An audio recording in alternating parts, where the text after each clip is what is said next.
we were talking about the Green Revolution, which is where farming became industrialized. The first thing that happened was we started clearing forests to make room for fields. You're going to have pretty good soil that first year. It's going to grow stuff pretty well. You've got nutrients right there and at the top of the soil from the burning.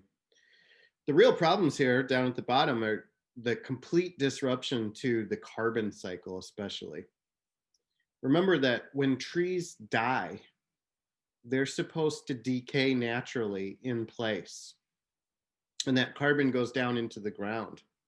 When we burn it, all we're doing is taking old carbon, some of those trees, hundreds, thousands of years old.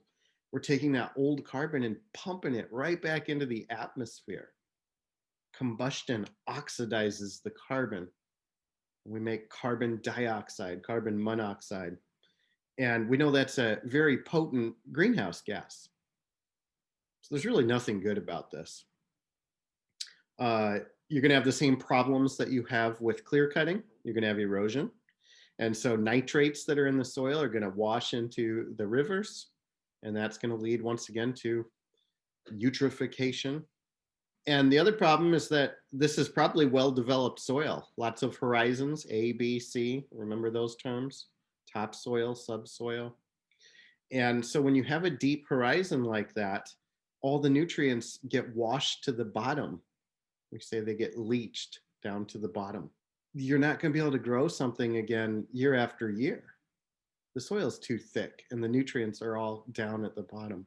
So you're either going to need to use lots of fertilizer, which is not good, or it's just not going to be productive for many, many years. And when a rainforest is slashed and burned, the local concentration of carbon dioxide in the atmosphere increases. Yeah, we're just pumping it right into the air. This is primarily due to A, changes in the local climate, B, oxidation of carbon compounds. When you burn trees, you oxidize carbon. That's our answer. Cellular respiration, nah. Erosion of exposed soil, that's bad, but it's not anything to do with CO2. Anaerobic organisms, that's not going to change. We've got the land cleared. What next? We're going to grow some crops. We got to feed the world, which is overpopulating. Well, next thing we know is that we're going to need some water because we just cut down a bunch of forest in places that don't necessarily get a lot of water each year. Over the long haul, they're able to sustain vegetation, but we go through ebbs and flows of rain and drought. I'm looking at California. California is a place that is often very, very dry, and yet we grow so many types of produce and goods there. And so where do they get all that water? It's called irrigation. We bring that water in from other places, which can itself be detrimental to the environment. We dam rivers. The Hoover Dam blocks the Colorado River, and then we control where that water goes. They actually have political agreements where certain states get certain amounts of water. It's a mess out there in terms of water because it's so dry.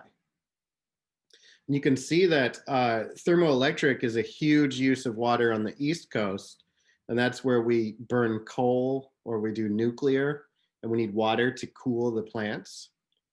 But that water is a little different because all we do is we feed it in, and it cools what we need to cool, and then we pump it back into the ecosystem.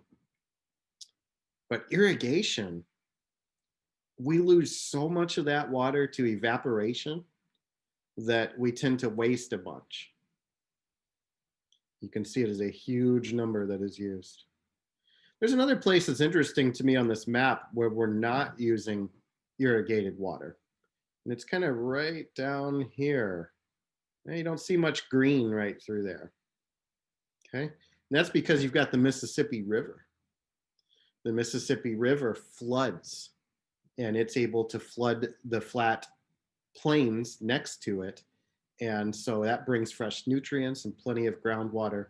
And so that's great natural farmland, and always has been and always will be. We don't have to irrigate it. But out here, it's dry. And think how much crops we grow in Nebraska and Kansas and eastern Colorado. That's all farming, and it's pretty dry out there. Okay, so the largest human use of fresh water, 70% of our freshwater use is to irrigate. Remember that fresh water only makes up 3% of the Earth's water anyway. So when 70% of that is being used for irrigation, we don't have much water for anything else.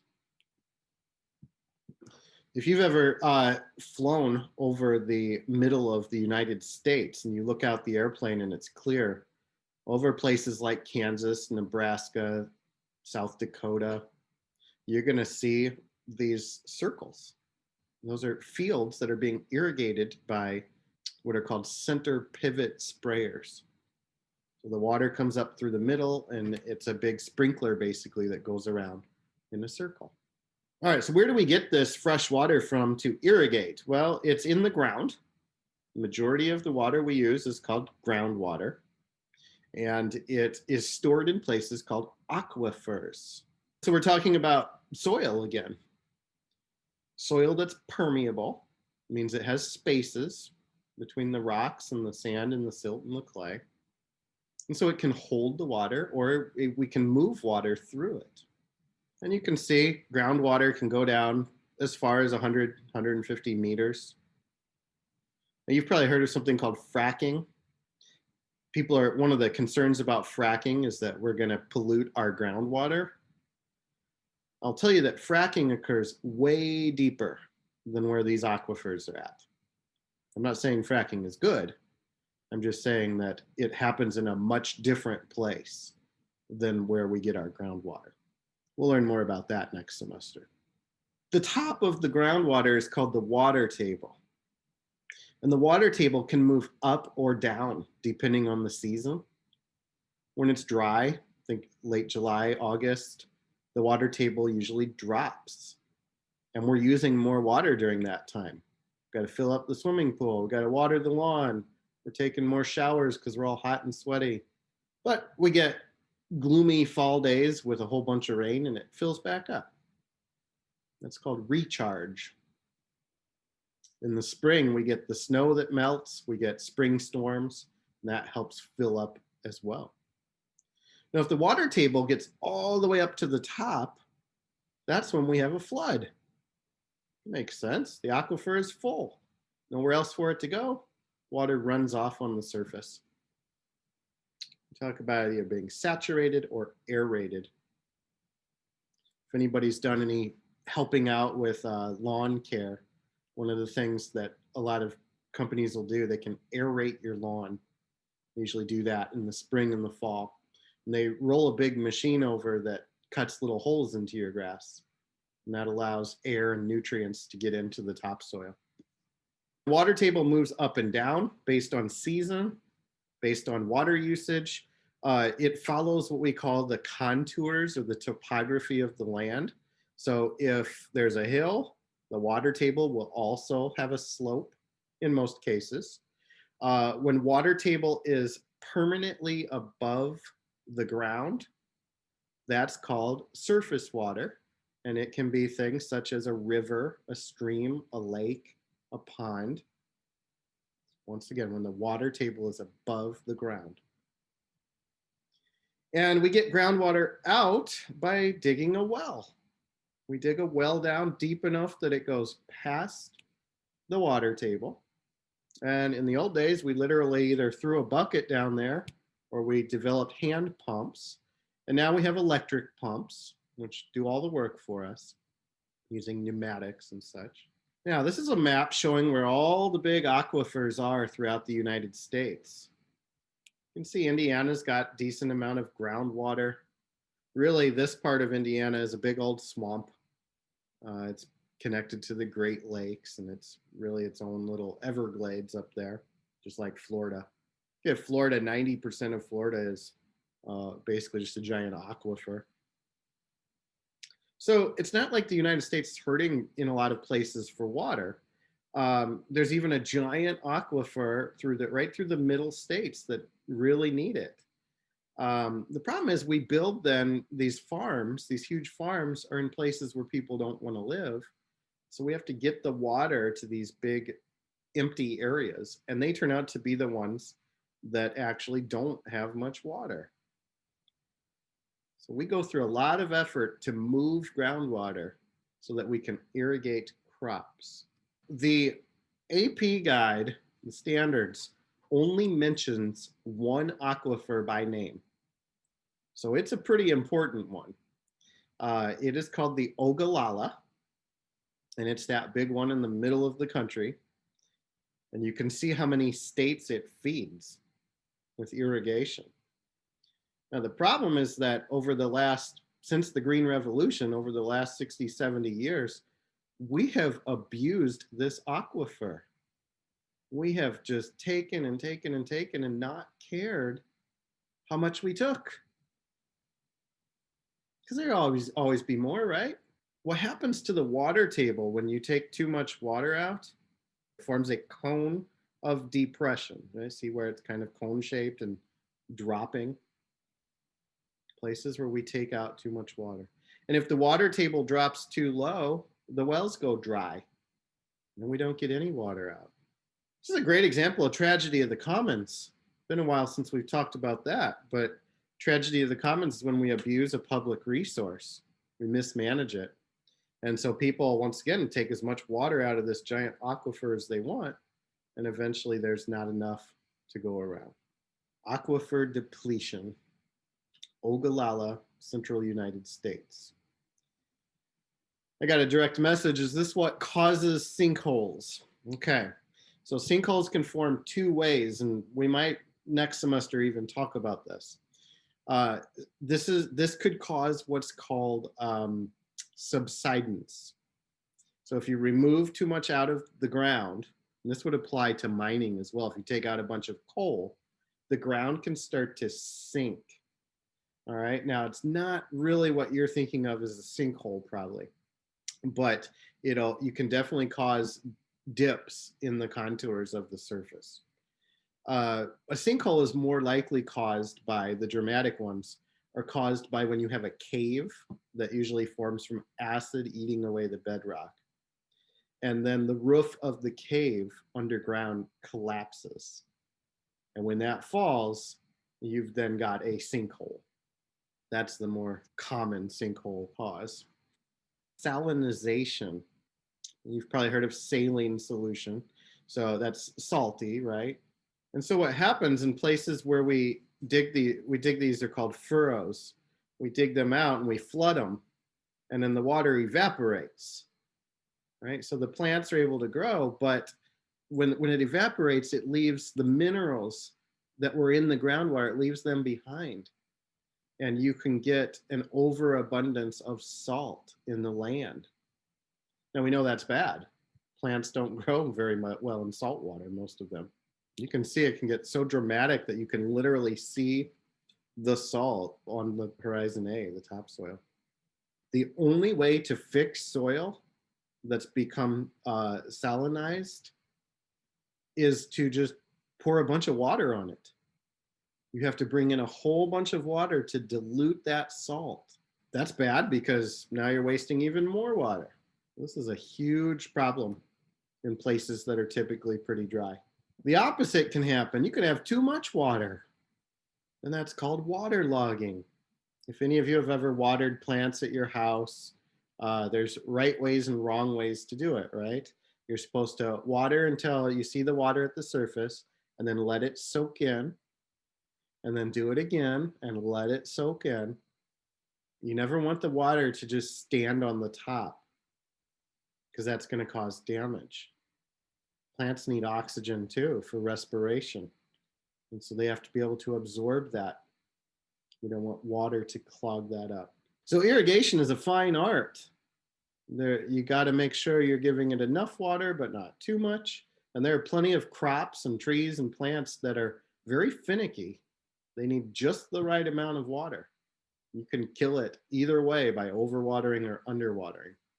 There are different types of irrigation. The first one is called furrow irrigation. I already mentioned this one. We basically dig troughs, channels between each row of crops. And we just pour a whole bunch of water in and we let it soak into the spaces between. Now, this is really inexpensive. You can literally just drag a plow between the places where you plant and you just flood it. Problems are that you're going to lose 35% of the water to evaporation. You've got water sitting there in a trough, and the sun's out, it's going to cook away some of it. You also have issues with runoff and pulling nitrogen into the waterways, eutrophication. Now, I mentioned the Mississippi River, which is actually a good thing. Every time the Mississippi floods, it brings fresh nutrients out to that flat floodplain, and then it soaks in very rich and healthy soil.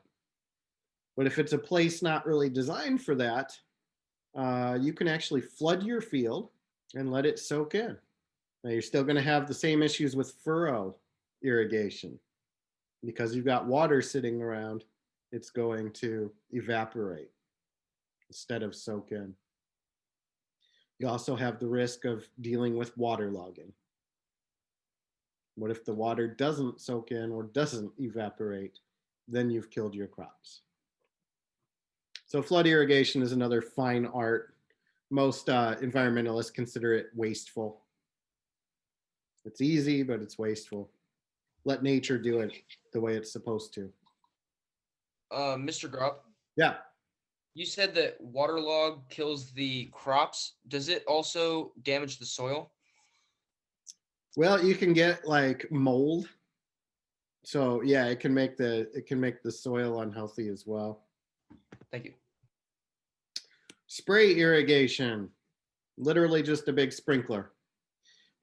This is efficient because you're spraying it right directly onto the crops. Now, because it's usually a mist, you are going to have some that goes right into the atmosphere, but it's still only about 20-25% evaporation. So better than flooding or furrow, but not great. Now, this is expensive because you have to have the equipment to do it. You have to go out there and move it. You have to set it up. And guess where we get that energy from? Usually fossil fuels. Spray irrigation is the most common in the United States, especially in places like Indiana. You drive by all the fields, you'll see these out in there.